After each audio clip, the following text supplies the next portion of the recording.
안녕하세요.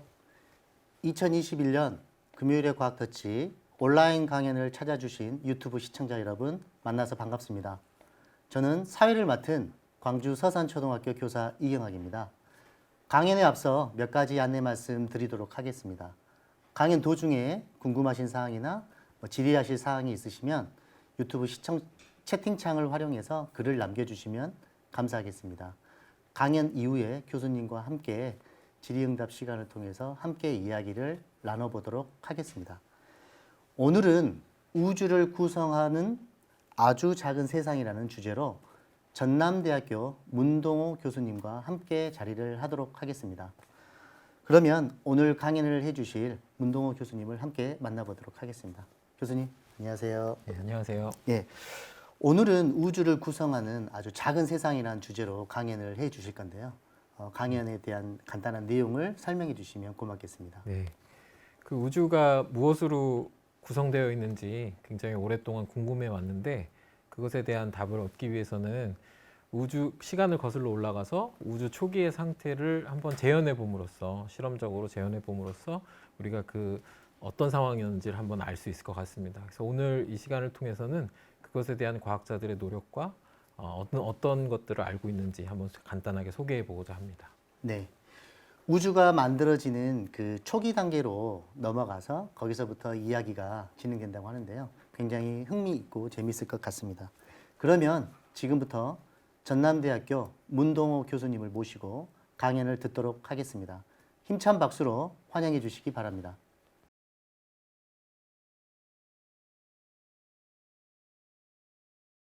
네, 안녕하세요. 네, 전남대학교 물리학과 문동호라고 합니다. 오늘 이렇게 여러분과 만나서 우주에 관한 얘기를 할 수 있게 돼서 매우 기쁘게 생각하고 있습니다. 우주에 대한 얘기를 하기에 앞서 우선 이 사진 한번 보여드리겠는데요. 이거 여러분 너무 좋아하시는 레고죠. 이게 닌자고로 잘 알려져 있는 레고 사진인데요. 뭐 이거를 주변 우리 초중고 학생들 뭐 누구나 고등학생 뭐 여러 남녀노소를 불문하고 이런 사진 보면 굉장히 좋아하더라고요. 저도 개인적으로 좋아하는데요. 그 이유는 이렇게 저희가 레고 제품을 사서 조립을 해서 거기에 나와 있는 모습을 아름답게 만드는 것도 매우 재미있지만 그것을 다시 분해한 다음에 자기가 원하는 배나 헬리콥터, 비행기 등을 만들어서 상상의 나래를 펼쳐서 구현해내면서 더 기쁨을 많이 얻었던 기억이 있습니다. 이분은 그 앨리스 핀치라고 하는 레고 크리에이터이십니다. 시애틀에 계시는 분인데 제가 몇 년 전에 이분의 기사를 한번 본 적이 있어요. 여러분들도 매우 익숙하시겠지만 이 그림은 해리포터가 열심히 마법을 배우는 마법의 기술을 배우는 호그와트 성을 구현한 것입니다. 매우 정교하고 매우 아름답고 그렇게 아주 세밀하게 우리가 그 소설에서 나왔던 것들을 잘 구현해주고 있는데요. 특히 어떤 부분까지 구현되어 있냐면 이렇게 내부 안에 보시면 그 식당을 아마 기억하실 것 같아요. 이 해리포터를 잘 아시는 분들은 식당에서 이렇게 학생들이 반을 배정받을 때 이게 모자가 이야기해 주면서 그 주인공들과 친구들이 서로 반을 배정받는 것들을 기억하실 수도 있겠고요. 그리고 또 다른 한편으로는 저렇게 굉장히 화학 그 이제 연금술을 연구하는 곳으로 알려져 있는 공간까지 이게 겉으로만 잘 만들어진 것이 아니라 내부까지 자기가 원하는 것들을 잘 구현해 놓고 있습니다. 사실 이건 굉장히 난이도가 높은 레고 제품인데요. 이것을 그 당시만 하더라도 시중에 살 수 없었지만 지금은 이것을 좀 간소화해서 저희 같은 일반 유저들도 충분히 활용할 수 있는 제품으로 나와 있는 것으로 알고 있습니다. 근데 이분이 이렇게 팔지 않는 제품으로 나와 있지 않은 그 여러 가지 레고 조각들을 가지고 이런 아름답고 아주 정밀하고 세밀한 것들을 재창조해낼 수 있었던 이유는 이분이 이런 알려진 기본적인 이 레고 그 기초 부품들을 잘 이해하고 이것들을 어떤 식으로 결합을 했을 때 어떤 모양이 나올지에 대한 충분한 이해가 있으셨기 때문에 원하는 모양대로 자기가 결합을 해서 이렇게 모습을 구현할 수 있었던 것이죠. 그런 것처럼 우리가 이렇게 살고 있는 아름다운 우주도 이런 이렇게 모양들이 너무 아름답게 다 구성되어 있지만 이것들을 기초적으로 쌓고 있는 가장 근본이 되는 물질들이 존재하거든요. 그래서 그것들이 어떻게 존재하고 어떤 방식으로 결합되는지를 잘 이해하면 우리가 살고 있는 이 아름다운 우주를 잘 이해할 수 있을 것으로 기대합니다. 그래서 오늘은 그것에 관한 이야기를 좀 나눠보려고 합니다. 이런 우주 우리가 살고 있는 이 세상이 어떻게 구성되어 있는지에 대한 궁금증은 어제 오늘만의 일이 아니고 우리들만의 궁금증도 아니었습니다. 굉장히 오래전부터 궁금해 왔고 이것을 찾기 위한 여러 가지 아이디어들이 있었는데 많은 사람들이 상상하고 그것들을 이렇게 생각하면서 이렇게 많은 것들 나눴겠죠. 그러던 와중에서 우리가 이제 고대 문서에 공식적으로 기록되어 있는 것들을 살펴보면 기원전 500년까지 거슬러 올라갈 수 있습니다. 우리가 계속해서 어떤 물질을 예를 들어서 집안에 있는 도자기가 우연하게 깨졌다고 하더라도 그것을 이제 계속 깨지고 또 이제 부수고 하다 보면 굉장히 미세한 입자들까지 우리가 분해낼 수 있거든요. 근데 그렇다 하더라도 어느 순간이 지나가면 더 이상 분해하기 힘든, 더 이상 쪼갤 수 없는 상황이 오겠죠. 그런 상황에 있는 그런 물질을 우리가 원자라고 데모크리토스가 처음으로 제안을 하게 됩니다. 그리고 이제 몇 년 그 비슷한 시대에 살던 엠포더클레스라는 분은 그런 우리 물질을 구성하고 있는 가장 작은 가장 기본이 되는 물질들을 우리가 4가지 정도로 분류해 볼 수 있는데 이렇게 물, 불, 바람, 흙 등으로 구분을 해서 물론 지금의 과학적인 정보와는 많이 다르지만 그래도 그런 기본적인 물질이 존재하고 그것들이 어떠한 것으로 되어 있는지 아이디어를 제공했다는 점에서 큰 의미가 있다 할 수 있겠습니다. 그 뒤로부터 2300년 정도 지난 다음에 우리가 많이 알고 있는 존 덜턴이라는 그런 과학자를 만나게 되죠. 이분이 그 당시에 처음에 나왔던 그 아토미즘, 원자론을 정말로 과학적인 방법으로 누구나 검증할 수 있고 누군가 그 방법을 똑같이 했을 때 재현될 수 있는 법칙들, 보편적인 법칙들을 알게 됩니다. 그 내용은 다음과 같은데요. 우선 에너지가 기본적으로 보존이 되고요. 그리고 우리가 알고 있는 그 당시의 물질, 예를 들면 수소라던가 헬륨이라던가 리튬, 베릴륨 이런 것들은 어느 정도 화학자분들을 통해서 잘 알려져 있었어요. 그래서 아래에 보시는 것처럼 이렇게 주기율표로 전기적 성질을 따라서 이런 식으로 분류를 할 수 있죠. 하지만 이게 굉장히 한 100여 가지가 넘는 굉장히 많은 원소들로 되어 있거든요. 이것들을 우리가 다 외우고 이해하기는 잘 쉽진 않은 거죠. 그런데 존 덜튼과 그의 제자들이 이렇게 연구를 하다 보니까 다음과 같은 일정 성분배 법칙이라든가 배수 비례의 법칙 따라서 어떤 것들을 조합을 해서 다른 화학적 성질로 다른 물질로 만들어질 때 그것은 일정한 어떤 성분이 필요하고 그리고 이 주기율표에 나와 있는 기본 원소들의 그 질량의 어느 정도 비율을 가지고 있다는 것을 실험적으로 알게 됩니다. 특히나 수소, 가장 작은 질량을 갖고 있는 그 수소 원자가 꼭 여러 개로 이렇게 조합이 된 것 같은 모습을 보는 거예요. 예를 들면 리튬이 3번째로 질량이 큰 건데요. 수소 원자가 꼭 한 6배 정도 있는 것처럼 6배의 질량을 갖는 것처럼 이렇게 질량이 측정이 되는 거죠. 헬륨은 한 4배쯤 됩니다. 이런 식으로 어떤 원소들이 수소의 질량에 비례해서 질량들이 나타나는 것을 보고 혹시 이 모든 원소들은 이 수소로부터 이렇게 조합이 돼 갖고 만들어진 결국은 수소가 몇 개 있느냐로 결정되는 그런 원소들이 아닐까 이런 궁금증을 자연스럽게 갖게 된 것이죠. 그리고 나서 한 100년 정도 시간이 흐른 다음에 J.J. 톰슨이라는 분이 전자라는 것을 발견하게 됩니다. 어떻게 보면 이분이 인류 최초의 입자 물리학자라고도 부를 수 있겠어요. 그 당시에 톰슨을 비롯한 많은 물리학자들은 이 음극선 실험에 굉장히 심취해 있었습니다.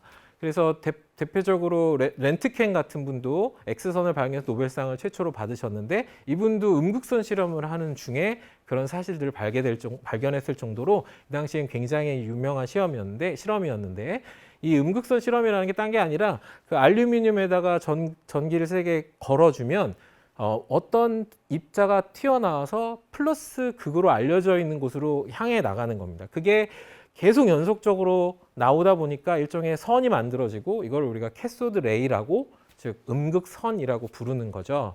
근데 이때 당시에 모든 과학자들이 이걸 실험을 했지만 그중에 이것이 정말로 어떤 음극을 가진 하나의 기본 입자 전자라는 것을 증명하기 위해서는 이 전 세대 사람인 맥스웰이라는 분이 집대성한 전자계학에 따르면 전기와 자기는 이렇게 독립적으로 존재하는 것이 아니라 전기가 움직일 때 자기가 발생하는 것을 밝혀내고 그걸 이론적으로 집대성했거든요. 그래서 이 당시에는 많은 사람들이 이 음극선이 전기에는 당연히 반응을 하겠지만 자기에도 반응을 해야 된다는 사실을 알고 있었어요.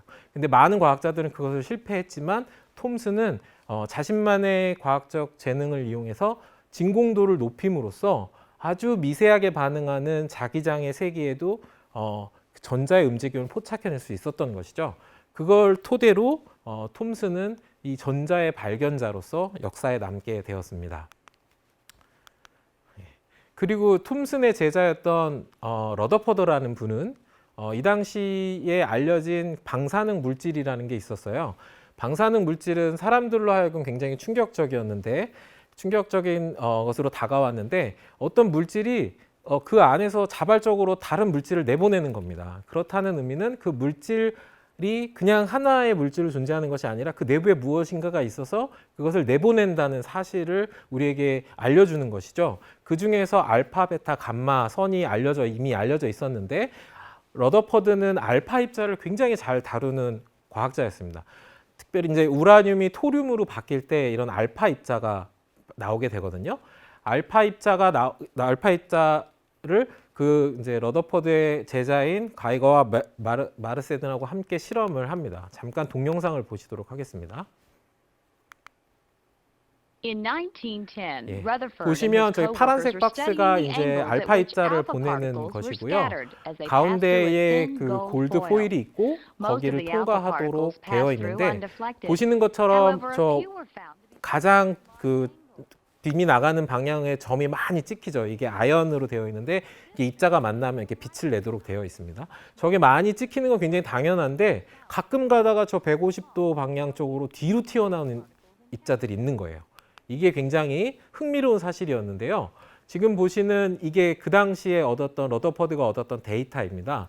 러더퍼드는 사실 톰슨의 아이디어를 증명하고자 사실 이 실험을 계획했어요. 톰슨의 아이디어는 이미 전기적인 성질을 잘 알고 있었던 과학자들한테 원자라는 것은 원자 번호에 따라서 전자가 증가하는데 그거만큼 어떤 플러스 극을 가지고 있는 물질이 그 안에 같이 혼재되어 있어서 이렇게 퍼져 있는 것으로 예상을 했거든요. 저 위에 있는 모습처럼. 그랬는데 실험 결과를 보니까 그 각도가 작은 5도 근처에서는 굉장히 많은 이벤트가 있는데 반해서 한 150도 정도 떨어진 곳에서도 한 33개 정도 이벤트가 발견이 되는 놀라운 사건을 겪게 되는 거죠. 이거는 무엇이냐면 이렇게 원래는 다 퍼져 있을 것으로 생각했던 플러스극을 가진 물질들이 사실은 그 가운데 모여 있어서 알파 입자만큼이나 단단한 혹은 더 크게 더 단단한 상태로 존재한다는 것을 의미하는 것이었습니다.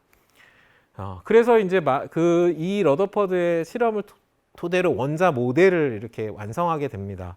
그래서 이렇게 대부분에 보시는 것처럼 대부분의 공간이 비어 있고 그 질량의 대부분을 가져가는 원자핵이 가운데 모여 있고 주변에 그 원자핵의 극성만큼의 전자가 존재하면서 이렇게 궤도를 그리고 돌고 있는 형태의 모형을 완성하게 된 것이죠. 근데 이게 얼마나 많이 모여 있냐면 상대적인 크기를 보면 이건 지금 보시는 그림은 이제 광주 월드컵 경기장인데 이거를 원자의 모양으로 크기로 환산했을 때 가운데 공이 하나 있는데 그게 탁구공만한 정도의 크기의 원자핵이 모여 있는 거죠. 여러분이 아마 잔디를 밟아보시면 아시겠지만 축구공 정도는 쉽게 찾을 수 있지만 아마 탁구공이나 골프공 정도가 떨어져 있다면 잔디에서 찾는 게 쉽지는 않을 겁니다. 그만큼 큰 원자 안에는 많은 것들이 비어 있고 굉장히 좁은 공간 안에 원자핵이 알파 입자 이상의 굉장히 단단한 물질로 되어 있다는 걸 알게 된 거죠. 그래서 결국은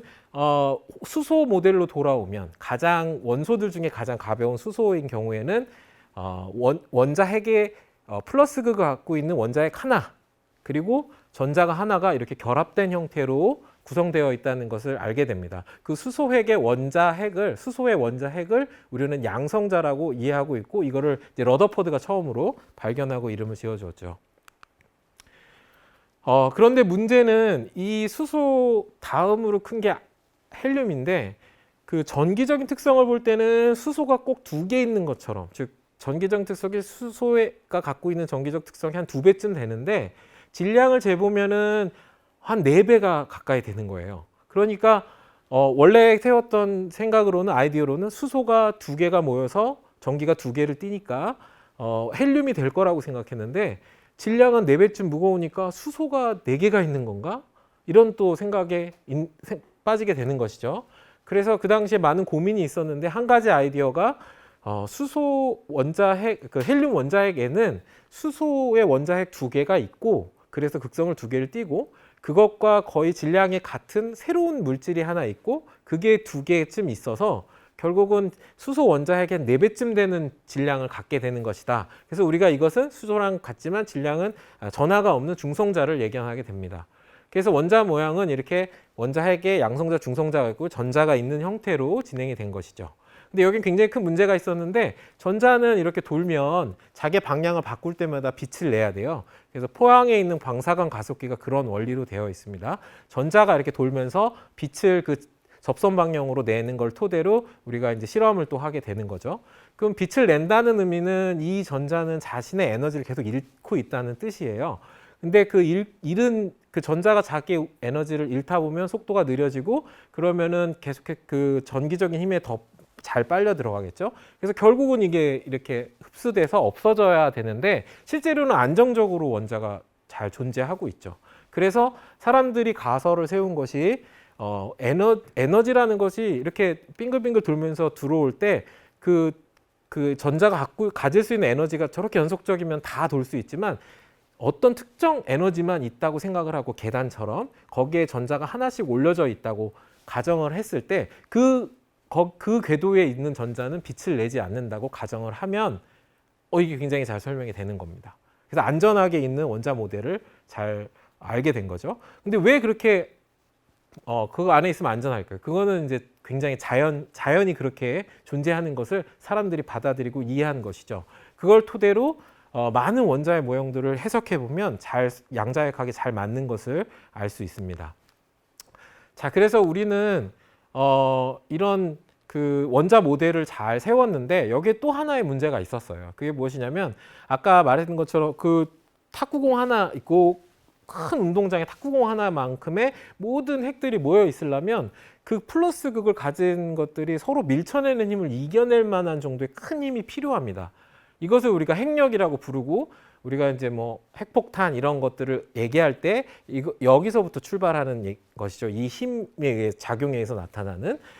그래서 근데 이 힘에 대한 이론을 정립하고 이 힘은 특별히 이제 앞으로 아시겠지만 힘을 서로 느낄 때는 어떤 매개체를 가지고 주고받아요. 전기 자기적인 힘은 빛인 포톤을 주고받고 이렇게 핵인 경우에는 핵 플러스 양성자하고 중성자가 힘을 느낄 때 사이에 어떤 매개하는 힘이 필요한데 이거를 파이온이라는 이름으로 제안을 한 게 바로 유카와 히데키라는 일본 물리학자이십니다. 그래서 이거를 질량을 측정하면 대략적으로 양성자의 한 10분의 1 정도 되는 질량이 나오게 됩니다. 그래서 이런 유카와의 모델과 양자역학의 도움으로 우리가 원자는 이제 잘 이해했구나 이렇게 굉장히 기뻐하고 있을 때 하늘로부터 어떤 새로운 입자가 나타납니다. 1936년에 미국 물리학자인 칼 앤더슨이 우주에서부터 어떤 입자들이 이렇게 내려오는 것을 검출을 하게 돼요. 지금 가운데 있는 분이 칼 앤더슨이고 오른쪽은 이제 버블 챔버, 안개 상자로 알려져 있는 그런 검출기인데요. 입자가 이렇게 지나가면은 버블을 내요. 그래서 그 버블을 쭉 따라가 보면 입자의 궤적을 알 수 있게 되는 것이죠.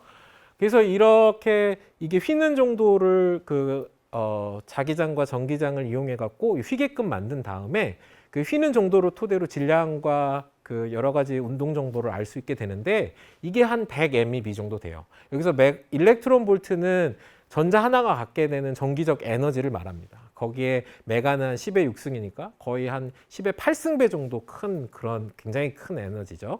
에너지를 갖고 있는 질량이죠. 근데 이게 양성자 질량이 한 100분의 1 정도 되고 유가와가 예언한 그 입자, 파이온이라고 불렸던 입자하고 굉장히 질량이 비슷하니까 그건 줄 알았어요. 근데 나중에 알고 보니 그건 아니었고 상대성 이론을 실험적으로 증명해주는 그런 뮤온의 라이트 타임을 이용해서 증명하게 되는데 이게 성질이 거의 전자와 비슷해서 렙톤이라고 불리는 경입자로 새로 다시 분류되는 뮤온인 것이 나중에 밝혀지게 됩니다.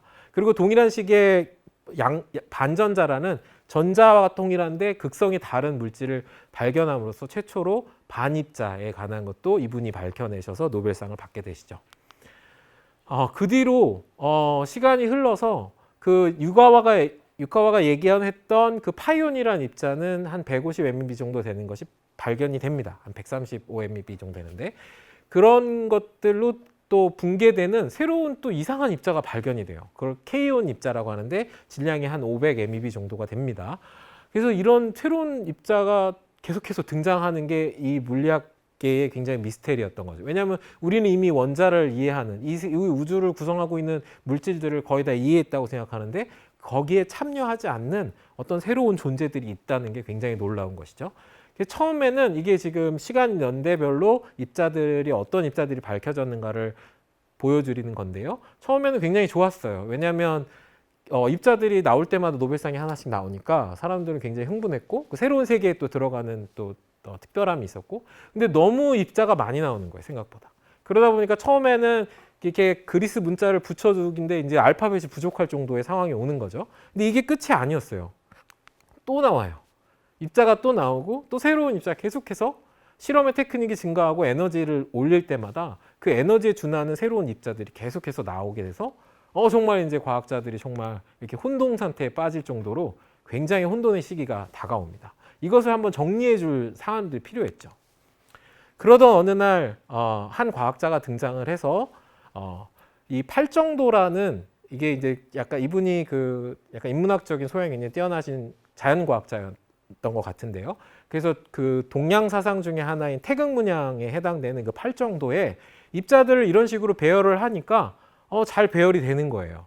이거는 물론 이제 전하량과 우리가 아까 말했던 이상한 입자, 그 이상한 정도를 나타내는 스트레인지니스 S를 도입을 하면 이렇게 잘 배열이 됩니다. 그리고 디커플렛이라 그래서 10개의 입자를 오른쪽에 역삼각형 모양처럼 또 배열할 수 있는 것도 알게 됩니다. 그래서 이것을 제안하신 분이 겔만이라는 과학자시고요. 이분이 이런 얘기를 했어요. 그럼 양성자, 중성자 이런 것들 그리고 새로 발견해낸 입자들도 사실은 기본 입자가 아니다. 원자를 구성하는 이 기본 입자들인 것으로 알았던 것들 안에도 내부 구조가 있고 그 안에도 새로운 입자들이 또 있는 것이다 라는 것을 제안하고 그걸 우리가 쿼크라고 불렀습니다. 그래서 쿼크가 3개가 모이면 중입자인 바리온, 그래서 양성자, 중성자 같은 게 있고요. 이렇게 쿼크가 2개가 모여 있으면은 중간자 메존이라고 합니다. 아까 말했던 파이온이라든가 K온 그리고 JF4 이런 것들이 존재하는 것이죠. 근데 이 디커플렛 아까 역삼각형 모형을 제안을 했는데 이렇게 배열을 하고 났더니 저 가장 이상한 S가 한 -3쯤 되는 하나 입자가 있었으면 참 좋겠어요. 이게 그래야 딱 이쁘게 딱 정렬이 될 텐데. 근데 이 입자가 발견이 안 됐었거든요. 근데 1964년에 이것이 발견됨으로써 겔만의 모델이 굉장히 성공적이었다는 것을 어느 정도 알 수 있게 된 것이죠.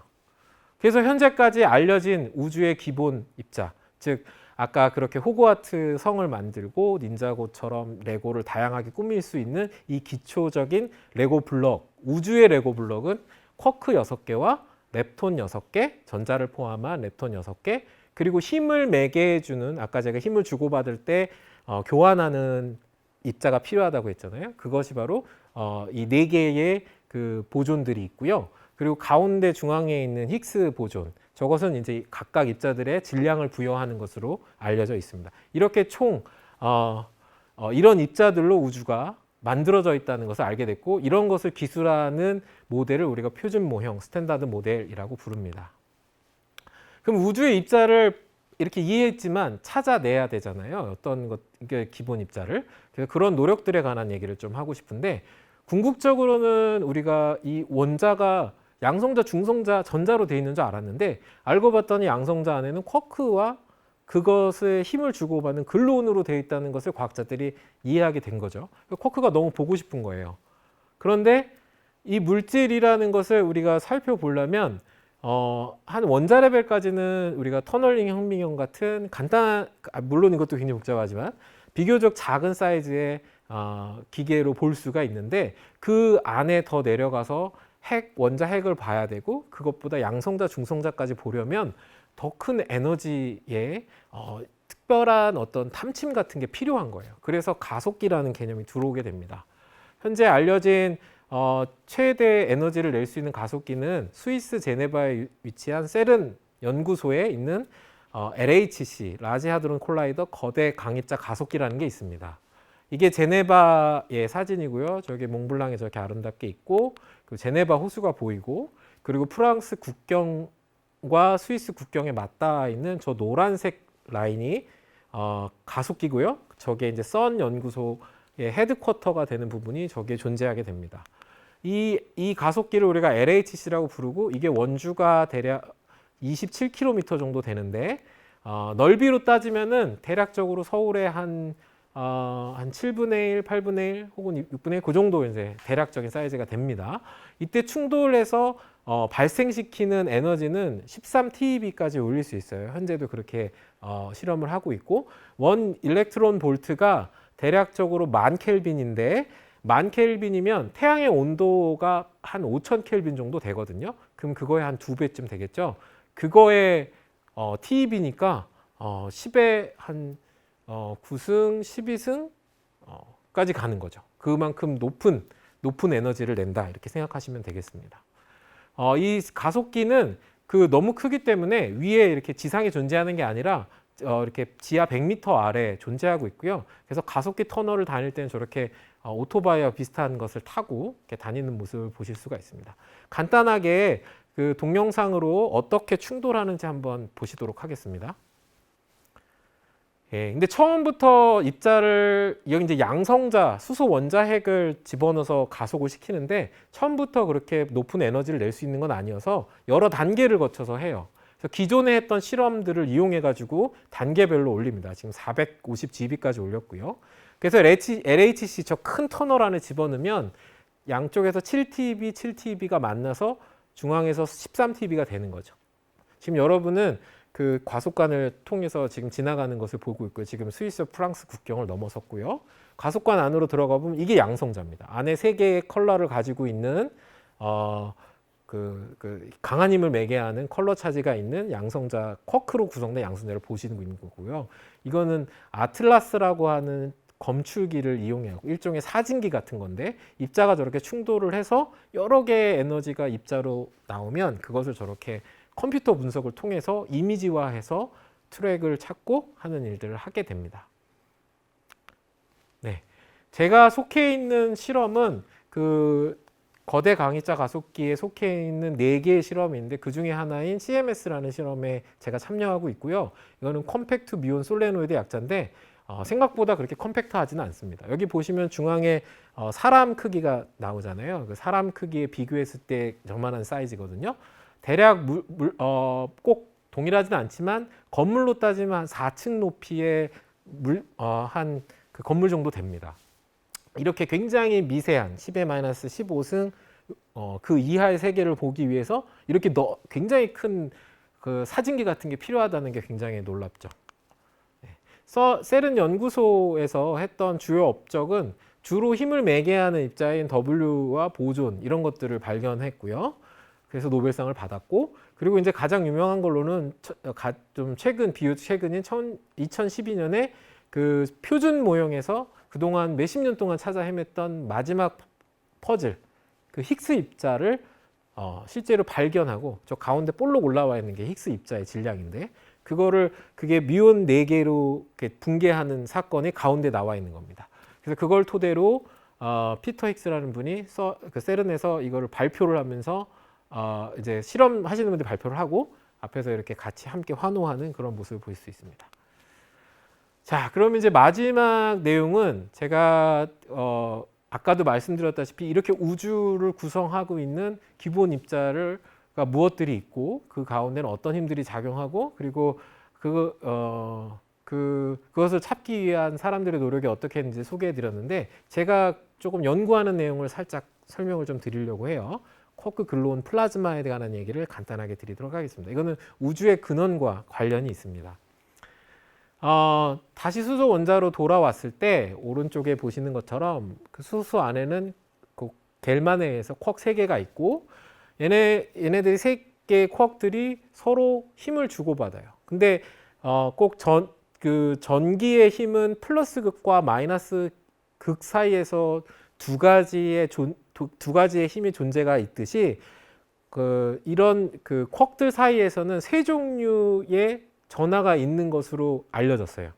그래서 근데 이 3종류의 전하가 이렇게 한꺼번에 모이면 왼쪽에 있는 그림처럼 이렇게 색깔이 모여졌을 때 가운데가 하얀색으로 바뀌잖아요. 그래서 꼭 3개의 컬러가 모여서 가운데 하얀색으로 바뀌듯이 이렇게 3종류의 힘이 모였을 때 중성, 그러니까 그 힘이 느껴지지 않는 상태를 우리가 이렇게 표현하고자 색깔 전하라는 것을 입힙니다. 컬러 차지라고 부르죠. 이것을 설명해주는 이론이 양자 생력학 QCD라는 것입니다. 한마디로 강한 상호작용에 관한 얘기인데요. 이거는 여러분들이 좀 더 이해하기 쉬운 것은 핵력, 그 강하게 전기력을 이기면서도 원자핵을 묶어둘 수 있는 그 힘에 해당되는 그런 상호작용이라고 이해하시면 좋겠습니다. 그래서 제가 연구하는 주제는 어떤 상태를 만들 건데 이게 무엇에 관한 것이냐면 우주의 초기 상태를 한번 재현해 보는 겁니다. 이게 보시면은 우주의 역사를 시간적 흐름으로 나타내는 것이에요. 지금까지 알려진 사실에 의하면 우주 초기는 굉장히 높은 에너지를 가지고 굉장히 조그마한 공간에 다 모여 있었어요. 그렇다 보니까 폭발이 일어나게 됐고 그래서 팽창을 하게 되죠. 급격히 팽창하면서 그때의 기본 입자들이 만들어지고 그것들이 점차적으로 안정화되면서 서로 옆에 있는 입자들과 결합이 되면서 계속 결합되면서 현재의 모습, 지금 우리가 살고 있는 모습이 되는 것이죠. 그래서 이것을 거꾸로 올라가면, 시간을 거꾸로 올라가면은 우리가 우주의 초기 상태를 알아낼 수가 있는데, 시간을 거꾸로 올라간다는 것은 정말로 타임머신을 타는 것이 아니라 이 물질을 계속 쪼개보는 거예요. 그래서 분자에 있는 원자, 그 원자핵이 생성되기 전에는 어떤 것이었을까? 우리가 방금 배운 대로 양성자와 중성자들이 있죠. 그러면 양성자와 중성자가 되기 전에는 어떤 세상이었을까? 그것이 바로 양성자, 중성자 안에 있는 쿼크와 글루온들이 혼재되어 있는 상태라는 거죠. 그거를 우리가 쿼크 글루온 플라즈마라고 부릅니다. 플라즈마라는 말이 좀 어려울 수도 있는데 여러분들 집에 있는 형광등이 그런 플라즈마 상태로 되어 있습니다. 그러니까 이온화 상태인데 가스의 이온화 상태인 것이죠. 우리가 익숙한 건 이제 액체의 이온화 상태가 많이 있는데 가스인데도 그게 이제 그 극성이 분리되어 있는 상태라고 보시면 되겠습니다. 여기서는 이제 컬러 차지의 극성이 분리되어 있는 거죠. 쿼크와 글루온들이 자유롭게 존재할 수 있는 세상을 우리가 만들어 볼 수 있는 거예요. 어떻게 만드냐? 실험적으로 이렇게 그 비교적 밀도가 높은 원소 중에 하나인 납을 굉장히 높은 에너지로 충돌을 시킵니다. 그래서 충돌 전에는 저렇게 팬케이크 모양으로 그 상대성 이론에 의해서 이렇게 원래는 둥근 모양인데 구형인데 이렇게 팬케이크처럼 되는 거죠. 그렇게 와서 부딪히면서 그 사이에서 저렇게 지나가면서 뒤에 이렇게 거의 약간 네모난 박스처럼 생기는 붉은색 영역에 굉장히 뜨겁고 밀도가 높은 상황이 만들어지는데 이때 그 양성자 안에 있는 쿼크와 글루온들이 원래는 양성자 안에만 갇혀 있거든요. 이걸 우리가 속박 상태라고 부르는데 그러면 이 양성자 안에 갇혀 있는 쿼크와 글루온들은 밖에를 보지 못해요. 근데 이 상태가 되면 밖에 있는 양성자 안에 있는 다른 쿼크와 글루온들을 느끼기 시작합니다. 그리고 나서 다시 이제 우주가 팽창하면서 지금의 물질로 바뀌듯이 이런 강입자로 변환이 되는 것이죠. 정말 우주가 처음에 만들어진 상황을 재현하는 것과 동일합니다. 이거는 이렇게 열을 줘서 쿼클론 플라즈마를 만들고 다시 돌아오는 거죠. 이거는 꼭 물이 온도를 높여서 그러니까 얼음 상태에서 물이 됐다가 수증기가 되는 그 물질은 동일한데 그 상태가 바뀌는 것을 말하는 것입니다. 시뮬레이션에 보면 이런 식으로 나타나요. 그래서 충돌을 해서 이렇게 쿼클론 플라즈마가 만들어지는 것을 한번 시뮬레이션 해봤습니다. 실험적으로는 이렇게 됩니다. 남납을 충돌하면 굉장히 많은 입자들이 막 나와요. 그럼 이거 어떻게 실험적으로 우리가 알 수 있느냐? 우리는 이제 남납 충돌을 해갖고 그 우주 초기 상태인 쿼클론 플라즈마 QGP라는 걸 만들 건데, 근데 우리가 정확하게 그 만드는 순간에 직접 사진을 찍을 수가 없으니까 비교군을 하나 만드는 거예요. 그 납 덩어리들을 이루고 있는 가장 기본인 양성자 하나씩만 떼어가지고 충돌을 시키는 실험과 남납 충돌을 시키는 실험을 비교해 보는 겁니다. 그래서 보시는 것처럼 왼쪽에 있는 것처럼 이렇게 양성자 하나만 충돌했을 때 어떤 특정 입자의 개수를 세요. 10개 나왔다. 그러면 남납 충돌해갖고 또 같은 입자를 셉니다. 그런데 10개가 나오면은 비율이 1이 되는 거고요. R이라는 값이 1이 되는 거고, 뭐 13개, 14개 나오면 증가하는 거고, 뭐 7개, 6개 나오면 감소하는 거죠. 근데 이 1986년도에 어떤 이 사자 마찌라는 과학자가 코코니움이 있다면은 QGP를 만나면 개수가 사라질 거라는 걸 예견해요.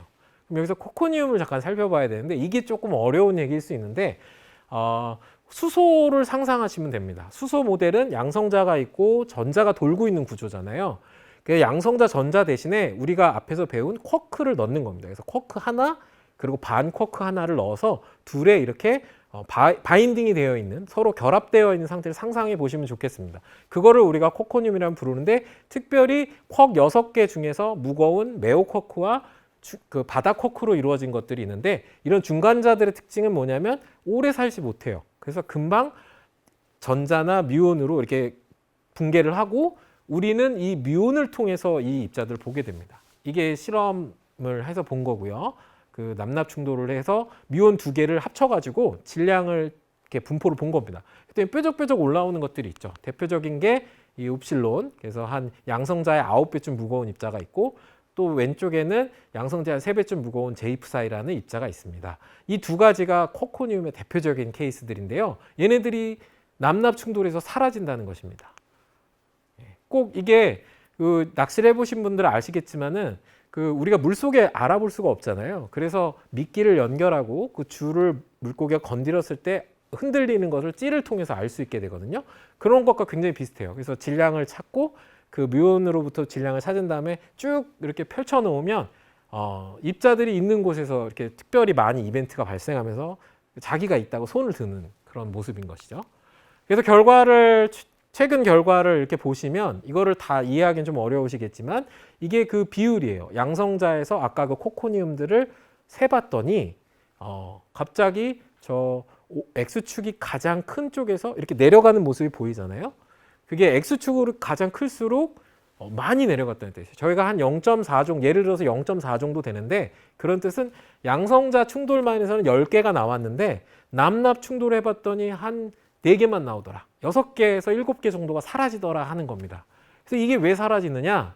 그것을 우리가 생각을 해보니까 그 제이프사이라는 게 아까 코코니움 중에 하나인데, 특히 메오쿼크인 참쿼크의 쌍으로 이루어진 입자예요. 그런데 그 안에 파이온 혹은 다른 파이온에서 UD 쿼크로 있는 업쿼크 다운쿼크로 되어 있는 입자랑 이렇게 섞여 있을 때 주변의 양성자 중성자들이 UUD, DDU 이런 쿼크와 글론들이 엄청 가득 찰 거잖아요. 그러면 이제 중간처럼 서로 아주 밀접하게 되고, 그 다음에 마지막 상태처럼 그 경계의 둥근 모양이 사라지면서 서로가 막 느끼는 상황, 서로가 힘을 느끼는 상황이 되는 거죠. 그럴 때 C 쿼크와 C 바쿼크, 그 U 쿼크와 D 바쿼크가 완전히 분해됐다가 다시 합쳐져야 되는데, 기본적으로 물리학적으로는 에너지가 낮은 쪽으로 사건이 발생해요. 그래서 저 제이프사이라는 코코니움 입자보다는 디메존이라고 하는 라이트 쿼크인 가벼운 쿼크인 D가 하나 들어간 혹은 U 쿼크가 하나 들어간 입자들로 바뀔 확률이 높아지는 겁니다. 그래서 제이프사이가 쿼클론 플라즈마를 만나면 완전히 분해됐다가 조합되기 때문에 더 가벼운 입자들로 바뀐다는 겁니다. 그래서 쿼클론 플라즈마가 있었기 때문에 앞서 보신 실험 결과처럼 한 10개에서 7개 정도의 제이프 사이가 없어졌다는 것을 확인할 수 있는 것이죠. 이것이 바로 이 쿼클론 플라즈마, 우주 초기 상태의 쿼클론 플라즈마를 우리가 실험적으로 잘 재현했다는 것을 볼 수가 있습니다. 예, 그래서 마지막으로 이 코코니움들은 결국은 그 여러 가지 코코니움 입자들이 있거든요. 왼쪽에서 보시는 것처럼 그 코코니움 입자들이 저렇게 존재하는데 그 에너지에 따라서 이렇게 떨어지는 1보다 작은 정도가 좀 차이가 나죠. 그걸 가지고 온도계처럼 쓸 수 있어요. 그래서 이렇게 표시를 했고요. 그래서 계속 이런 실험은 올해는 이제 그 검출기 준비 기간이고 내년 말쯤 22년 11월에서 12월 사이에 또 이런 실험을 합니다. 그때 또 이런 우주 초기에 대한 정보를 더 많이 얻을 것으로 기대되는데 여러분들의 많은 관심을 기대합니다. 네, 마지막으로 재미있게 그 레고로 시작을 했는데 이렇게 레고를 통해 가지고도 저희 실험인 CMS도 만들고 LHC도 이렇게 모델링 직접 만들어 보고 이거 다 진짜 레고로 있거든요. 아인슈타인 여러분 너무 좋아하시는 아인슈타인도 만들 수가 있죠. 이런 것들은 우리가 우주의 기본 입자들을 이해하는 것으로부터 출발한다는 것을 오늘 한번 말씀드려 보았습니다. 네. 그래서 이것으로 오늘 제 강연은 마치도록 하겠습니다.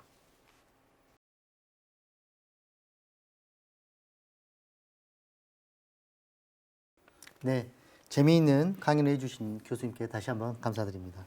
감사합니다. 네, 강연에 대한 질문들이 지금 올라와 있는데요. 그 선별되는 동안 교수님과 몇 가지 한번 이야기 나눠보도록 하겠습니다.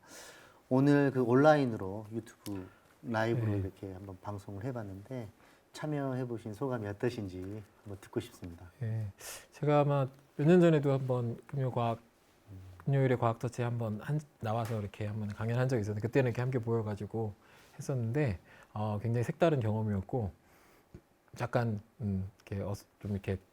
좀 부담스럽기도 하고 좀 어렵기도 했던 그런 했는데 무사히 잘 끝나서 네, 생각합니다.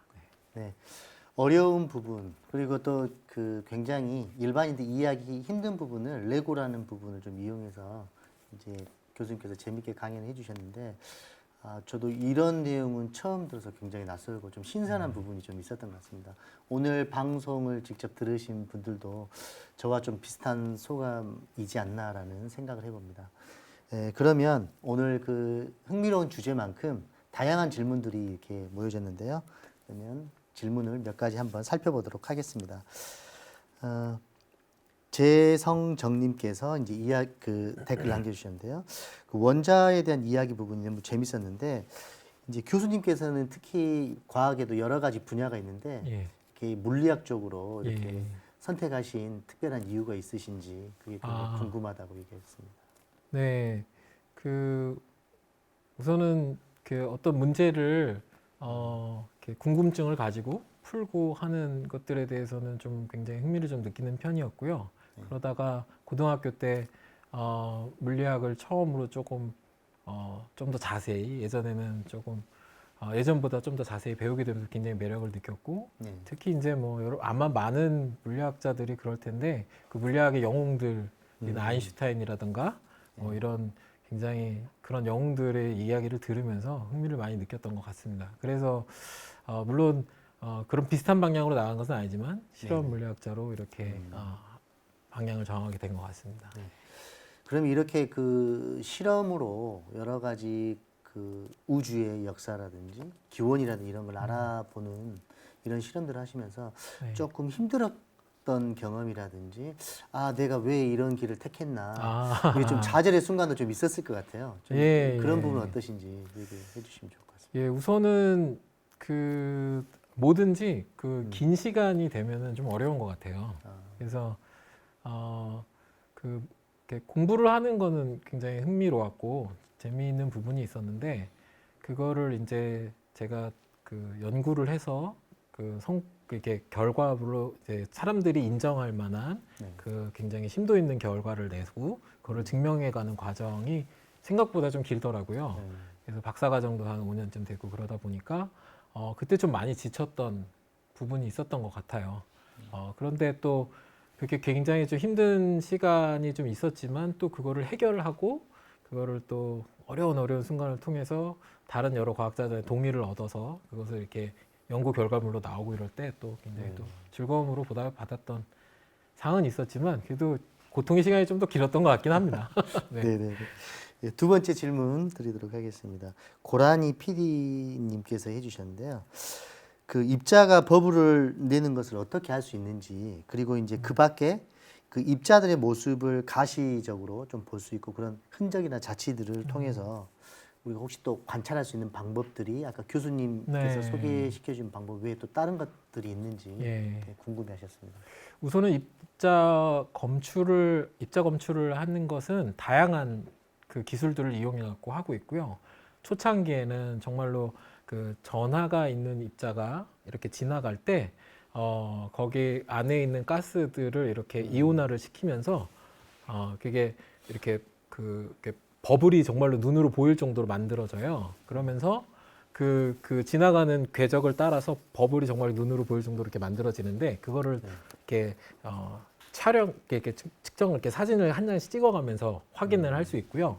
근데 지금은 이제 그런 시대를 넘어서서 지금은 이제 가스 검출기를 이용해 갖고 와이어 선에 이렇게 전기적 신호를 준다거나 아니면은 어떤 그 칼로리미터라고 해가지고 어떤 특별히 밀도가 높은 물질들을 두고 입자가 거기를 지나가면서 자신들의 에너지를 다 거기에 잃어버리거든요. 이런 식으로 잃어버리면서 만들어지는 그런 에너지를 측정할 수 있는 것도 있고, 그리고 뭐 가장 요즘에는 많이 사용되는 방법은 그 반도체 검출기를 이용해 가지고 보다도 아주 정밀하게 굉장히 시간도 짧은 시간 안에 굉장히 아주 그 공간 분해 능도 좋은 그런 검출기들을 많이 다루고 있습니다. 네. 네.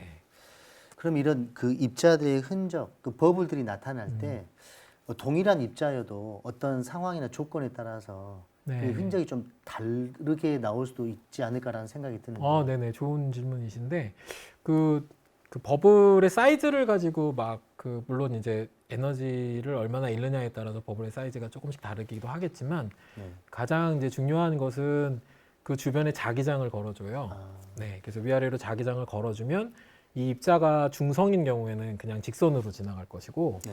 이 입자가 어떤 그러니까 전하를 가지고 있으면은 그 로렌츠 폴스에 의해서 이렇게 휘잖아요. 네. 그래서 그 휘는 궤적을 볼 수가 있어요. 네. 근데 이게 입자가 갖고 있는 질량에 따라서 휘는 정도가 달라지거든요. 네.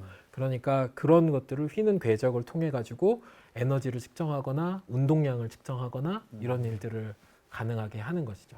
예, 그래서 버블 사이즈도 중요할 수 있겠지만 주로 그 입자의 궤적과 그런 자기장 내에서 얼마나 휘는지를 보고 입자들의 종합적으로 판단하는. 네. 이 운동량이나 이런 다양한 부분으로도 접근을 해서 이렇게 분석을 네네, 하신다고 다양한 각도로 보고 아, 있습니다. 예. 네. 다음 질문인데요. 그 우리나라에도 이제 지금 가속기 얘기가 계속 나오고 있는데 지금 아니면 교수님께 아까 소개해 주셨던 그런 가속기 외에 또 개발 중인 또 새로운 뭐 형태들이 있는지 궁금하다고 얘기를 했습니다. 네, 지금 미래형 가속기들이 많이 건설이 되고 있고요. 네.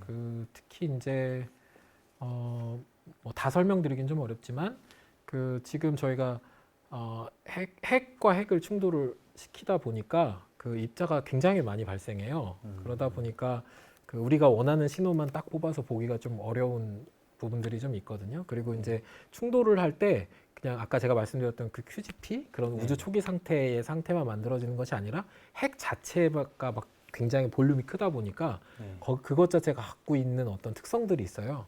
그것을 구체적으로 알아보기 위해서 미국에서는 원래 헤비 아이온이라고 보통 부르는 납을 충돌시켰는데 한쪽을 이제 일렉트론으로 바꿔가지고 전자로 충돌시키는 그런 가속기를 건설하기도 하고 있고요. 그리고 우리나라에서도 이건 이제 굉장히 고에너지 물리에서 우주 초기 상태를 탐색하는 것도 있지만 그 이론하시는 과학자들에 따르면은 이게 온도가 그러니까 에너지가 높은 것도 있지만 밀도가 굉장히 높은 상황에서도 중성자별이라던가 그런 슈퍼노바 같은 것들을 탐색할 수 있는 상황들이 만들어지거든요. 그래서 그러려면은 속도가 굉장히 천천히 움직여야 오래 같이 머물러 있어요. 그러니까 밀도가 높아질 수 있어요. 그래서 그런 저에너지 핵물리도 실험이 진행 중에 있는데 유럽하고 미국이 하고 있지만 저희도 이제 세종시에 그런 라온이라는 가속기를 통해 가지고 그런 그 기본적인 밀도가 높은 상태를 구현해 가지고 네. 핵물리 핵의 상태를 우리가 좀 탐색해 보는 그런 가속기도 진행 중에 있습니다. 그러니까 저희가 생각했을 때는 가속기가 크고 네. 그다음에 가속력이 큰 것만 생각했는데 꼭 그렇지만은 않는. 그렇죠. 거네요. 예. 모든 목적이 좀 다르니까요. 아, 예. 그래서 네. 실제로 그 LHC 정도 되는 레벨에서는 네. 이게 거의 입자가 이렇게 부딪혀서 확 지나가 버리거든요. 너무 빨라가지고. 근데 이제 좀 속도를 낮추면 네. 서로 이렇게 머무는 시간을 많이 만들어서 밀도를 높일 수가 있죠. 네, 네. 그러면 조금 전에 비슷한 질문이 있었는데요. 최은영님께서 남겨주셨는데요. 이렇게 가속기가 네. 크게 만들면 더 좋은 결과를 얻는다고 생각하고 있었는데 네. 콤팩트하게 만들어도 그 비슷한 효과를 얻을 수 있는지 거기에 대해 질문하셨습니다. 우선은 가속기만 놓고 보면 네. 가속기만 놓고 보면은 클수록 좋습니다. 아, 왜냐하면 기본적으로 가속기의 그 가속을 하는 개념은 전기 에너지를 이용하거든요. 네. 그러니까 그 상대적 전이차를 둬가지고 전기적 에너지 차를 둬서 그 전하가 있는 입자를 그 속을 지나가게 하면서 에너지를 얻게 되는 거죠. 아, 예. 그러니까 그러한 그 관을 그걸 캐비티라고 하는데 그런 관을 통과할 수 있는 길이가 길어지면 길어질수록 더 높은 에너지를 얻게 되겠죠. 네. 그래서 기왕이면은 그래서 지금도 LHC도 상당히 큰데 27km 정도 되는 원주를 가지고 있는데 그거보다도 더 큰 원형 가속기를 만들 계획들을 과학자들은 하고 있어요. 아, 네, 그래서 더 높은 에너지를 도달을 해서 더 이제 새로운 입자들도 찾고 새로운 상호작용도 연구해 보려고 하고 있는 거죠. 네. 예. 최향태님께서 이제 또 질문을 남겨주셨는데요. 초기 이제 우주 플라즈마 상태에서 에너지 보존 법칙이 그러면 안 맞는 건지. 그렇지는 않아요. 초기에 이제 빅뱅에서 좋은 질문이신데 네. 그 우주가 갖고 있는 총 에너지는 빅뱅 당시에 갖고 있던 에너지가 그대로 보존되었을 거라고 많은 과학자들은 생각하고 있고 네네. 실제로 그 에너지가 보존이 되지 않는 상황은 아직까지 과학적으로 나타나진 않고 있거든요. 그래서 과학계의 가장 큰 대전제라고 볼 수 있겠죠. 뭐 에너지가 보존되거나 질량이 보존되니까 즉 물질이 있다가 그냥 사라지진 않는다는 거죠. 그거는 어딘가로 가 있거나 이렇게 된다는 말인데 그러니까 플라즈마 상태에 갖고 있던 우주의 그 에너지가 그대로 이렇게 팽창하면서 이제 그 에너지 덩어리들이 입자로 바뀌면서 이렇게 지금의 그 입자들이 다시 이렇게 결합이 돼서 지금의 우주가 되어진 거죠. 그 우주 에너지 초기 우주 에너지 총량을 가지고 지금의 우주가 만들어졌다고 생각하시면 되겠습니다. 그러면 저희가 이제 지구에 있으면서 우주 네. 쪽에서 오는 입자들을 네. 받아가지고 이제 연구를 했다면 네. 예를 들어서 지구가 아닌 곳에서 다른 행성에서 네. 우주로부터 오는 입자를 받아서 연구를 한다고 그러면 네. 지구에서 연구하는 그런 것과 좀 더 다른 측면에서도 접근이 가능할까요? 그 부분은 제가 조금 전문적이진 않아서 우주 밖에서 이제 연구하는 것들에 대해서는 제 전문 분야가 아니라서 제가 정확하게 말씀드리긴 좀 어렵지만 네. 한 가지 예상해 볼 수 있는 거는 이제 지구 밖에 나가게 되면 공기가 없잖아요. 대기. 네. 근데 실제로 많은 우주에서 날아오는 입자들이 대기에서 많이 걸러지거나 네. 거기에서 아까도 이제 잠깐 칼 앤더슨 설명할 때 그 고에너지 이제 양성자가 그 공기 중에 있는 질소와 부딪히면서 막 여러 가지 입자들로 바뀌거든요. 네.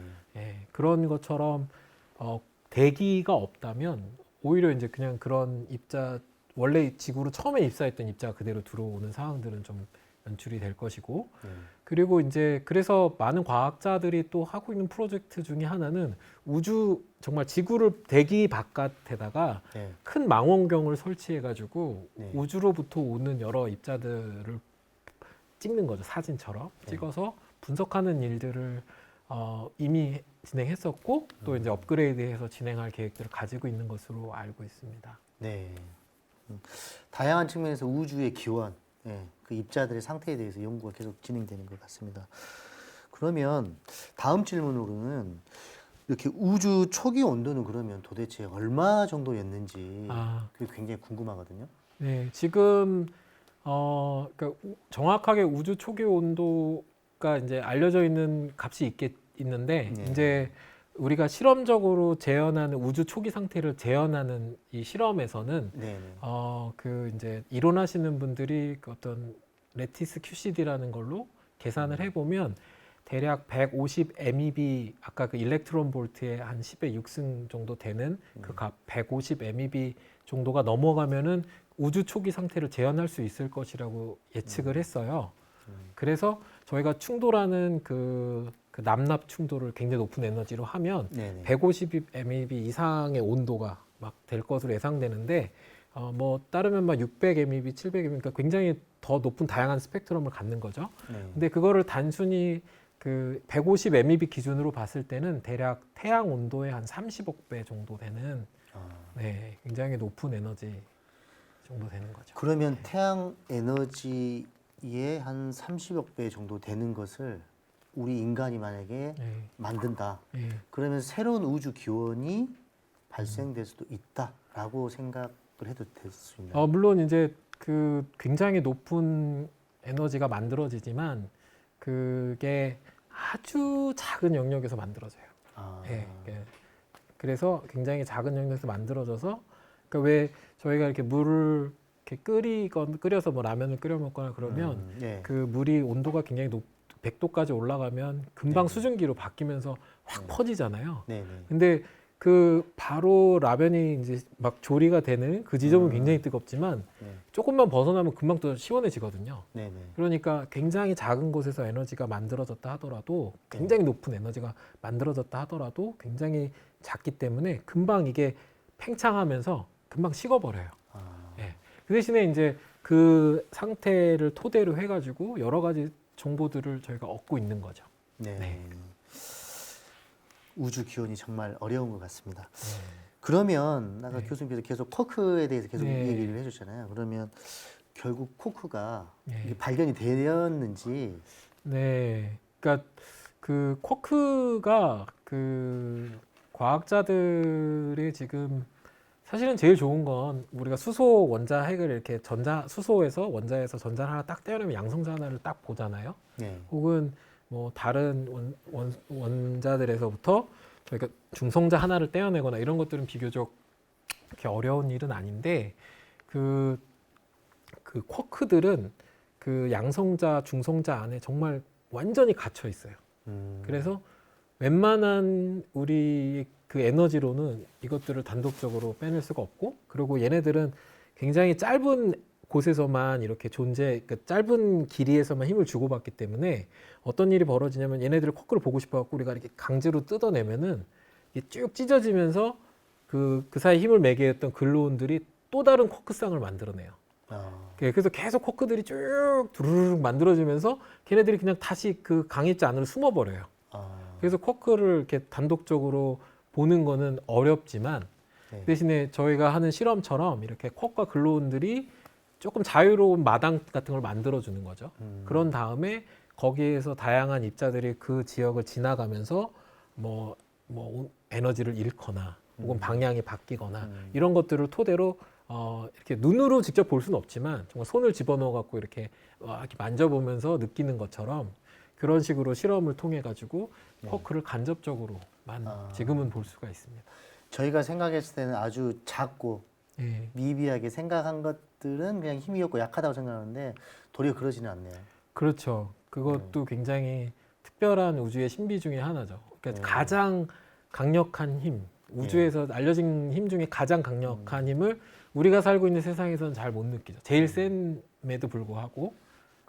그리고 그 친구들이 어떤 그 존재감을 그냥 혼자서 드러낸 게 아니라 어떤 흔적이라든지 놀 수 있는 상황을 만들어주면 그때 이제 그거를 우리가 있다라는 것을 확인한다는 거. 예, 간접적으로 확인할 수 있는 네. 거죠. 예. 신기하고 참 재미있는 부분인 것 네, 같습니다. 네. 네네. 그 아까 교수님께서 그 스위스 제네바의 셀은 예. 그 연구소에 대해서 아까 잠깐 네. 그 얘기해 주셨는데 네. 그 저희 나라 연구원들은 혹시 그쪽에서 일하신 분이 계시는지 아. 좀 궁금합니다. 네. 그러니까 지금까지 이름 자체도 그 세른이라고 하는 게 이제 뒤에서부터 있는데 네. 뉴클리어 리서치 그 유러피언 그 카운실이거든요. 그러니까 이걸 좀 다시 좀 풀어서 말씀드리면 유럽 공동 핵물리 연구소예요. 핵 입자물 연구소. 네. 예. 그러다 보니까 우선 기본적인 거기서 일하시는 분들의 국적은 대부분 유럽 분들이 많으시고요. 그리고 이제 물론 이제 그 미국이라던가 다른 또 과학적으로 굉장히 많이 네. 발전 선도해가는 국가들과도 이렇게 서로 이렇게 교류 협력을 하기 때문에 잠깐씩 또 일할 수도 있고 단기적으로 일할 수 있는 선 펠로우라는 프로그램 세른 펠로우도 있거든요. 그래서 그런 것들이 있는데 아직까지 한국 분이 거기서 뭔가 정규직으로 이렇게 일하는 상황은 없지만 네. 그 이제 아시아권에서 이렇게 단기 프로그램으로 한 5년씩 혹은 조금 더 3년, 5년 이렇게 일하신 분들 좀 계셨고요. 네네. 근데 이제 우리가 꼭 굳이 거기에 가서 일을 하지 않더라도 거기서 일하시는 만큼 동등한 수준으로 우리가 연구해 볼 수 있는데 그거는 국내에 굉장히 많은 여러 대학들이 그 세른과 이렇게 그 교류 협력을 맺고 있어서 그 일을 하시는 교수님들이나 연구실과 이렇게 한번 참여해가지고 한국인의 소속으로 거기에 이렇게 파견을 나가서 일할 수도 있습니다. 저도 거기서 한 5년 가까이 이렇게 파견을 나가서 박사과정을 보내고 예, 그런 식으로 일을 할 수 있었거든요. 그렇게 했을 때 거기에서 그냥 계시는 분이나 혹은 전 세계의 모든 분들이 많이 다 모여요. 그래서 꼭 거기 직원이 아니더라도 그 여러 과학자들과 함께 일할 수 있는 좋은 기회를 또 만들 길도 많이 있습니다. 네. 그렇게 크고 그다음에 큰 면적을 차지하고 있는 부분들이 있는데 그러면 거기에서 그 일하신 연구원들이라든지 네. 이런 분들이 각각 다루는 일이 조금 다를 것 같은데 분야가 네. 어떤지 좀 궁금합니다. 아, 네네. 그것도 굉장히 좋은 질문이신데 그러니까 예를 들어서 제가 속해 있는 연구 그룹은 CMS라는 그룹인데요. 거기에는 대략 3,000명 정도의 과학자들과 공학자들이 모여 있어요. 그 아까 교수님 말씀하신 뭐 4층 높이의 예, 뭐 이런 예. 거 얘기하시는 거죠? 사실은 제가 굉장히 간단하게 설명을 드렸지만 그 4층 높이의 건물에 있는 것들이 반도체 검출기도 있고 아까 말씀드렸던 그 칼로리미터 모든 것들이 이렇게 조합이 돼서 만들어져 있거든요. 그러면 각각 그 검출기, 그러니까 CMS라는 검출기 하나가 아니라 여러 검출기들이 모여서 이렇게 되어 있거든요. 네네. 그러면 그 여러 검출기들의 전문가들이 또 계세요. 예. 그래서 각 그 이제 참여하는 그 연구 팀별로 그것들을 네네. 담당해서 이렇게 진행을 하고 네. 있어서 네. 대략적으로는 한 반반인 것 같아요. 한 만에서 만 2, 3천 명 사이의 과학자와 네. 한 15,000명 가까이 되는 한 공학자분들이 네. 서로 이렇게 협력하면서 일을 하고 있죠. 네, 네. 그 마지막 질문입니다. 제가 질문 자꾸 드렸는데요. 네. LHC 그 가속기에서 네. 그 입사시키는 양성자가 너무 네. 작잖아요. 예, 근데 이거 하나를 충돌시키는데 굉장히 어려울 것 같거든요. 예. 근데 그게 어느 정도 그 가능성이 있는지 아. 그게 굉장히 좀 궁금합니다. 네, 네. 사실은 거의 양성자는 거의 10의 마이너스 15승 미터 정도 되니까 네. 굉장히 작은 상황이라 어떻게 보면 점과 같다고 해서 저희가 포인트 라이크 파티클이라고도 부르는데 네.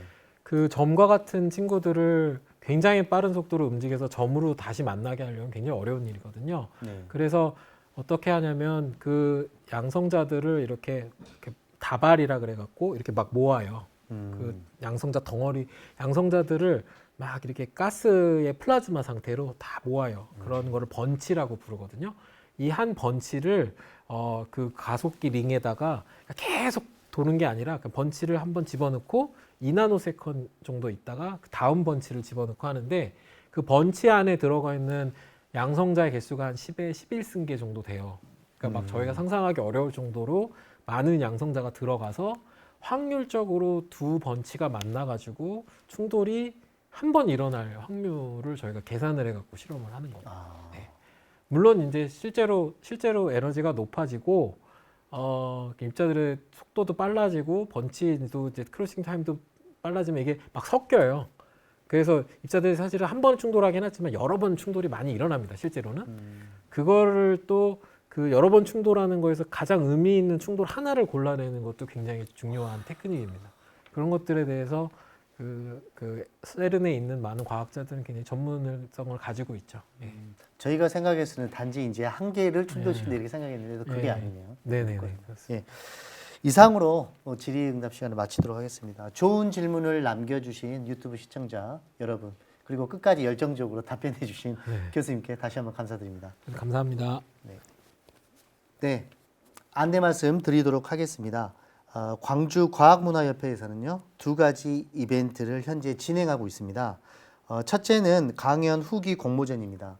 실시간 본강연 또는 도입 강연을 시청하시고 드는 소감을 질문에 남겨주셔서 질문에 채택되어 교수님께서 답변을 들을 경우 강연 후에 그 선정되신 분을 한 분을 추천해서 소정의 상품을 드리도록 하겠습니다.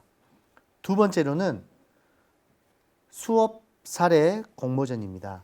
온라인 컨텐츠 활용 수업 사례 공모전인데요. 금요일의 과학터치 광주 강연을 수업에 활용한 모든 선생님을 대상으로 진행하고 있는데요. 3차례에 걸쳐서 약 10만 원 상당의 도입 강연 재료를 지급해 드릴 예정입니다. 많은 관심 부탁드리겠습니다. 끝으로 금요일에 과학터치 및 토요 과학 강연에 관련해서 강연 만족도 설문조사가 실시되고 있습니다. 유튜브 댓글창에 보시면 해당 설문창이 나오는데요. 그쪽에 링크를 참고해서 꼭 참여를 해주시면 고맙겠습니다. 다음 강연에 대해서 안내 말씀 드리도록 하겠습니다. 본 강연은 11월 26일 금요일 7시에 유튜브 실시간으로 진행되는데요. 덕성여자대학교 김재희 교수님을 모시고 데이터의 과학, 결과 통계는 변화를 알려준다라는 주제로 강연이 예정되어 있고요. 도입 강연은요. 금부초등학교 문보영 선생님께서 미래의 교통수단 드론이라는 주제로 강연 후에 영상을 탑재하도록 하겠습니다. 많은 시청 부탁드리겠습니다. 예, 오늘은 우주를 구성하고 있는 아주 작은 세상이라는 주제로 전남대학교 문동호 교수님과 함께 자리를 마련해 보았습니다. 교수님과는 여기서 끝 인사를 드려야 될 것 같습니다. 교수님, 감사합니다. 감사합니다. 네, 끝까지 시청해 주신 유튜브 시청자 여러분 다시 한번 감사드립니다. 오늘 이상 여기서 마치겠습니다.